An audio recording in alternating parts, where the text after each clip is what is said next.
Do you want to hide your last seen status or blue tick mark on your WhatsApp account? No worries. Here is the step-by-step guide on how to hide your WhatsApp last seen or blue tick status using your iPhone or Android device. This is very quick and easy. So without wasting any more time, let's get started. To do that, open the WhatsApp app on your iPhone. Tap on the settings in the bottom right corner of the screen. After that, tap on privacy. Now tap on the status option. Then tap on only share with friends.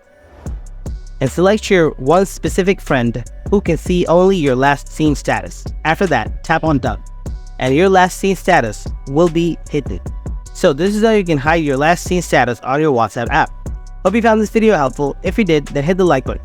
And if you have any kind of questions, then ask them in the comment section below. Thanks for watching.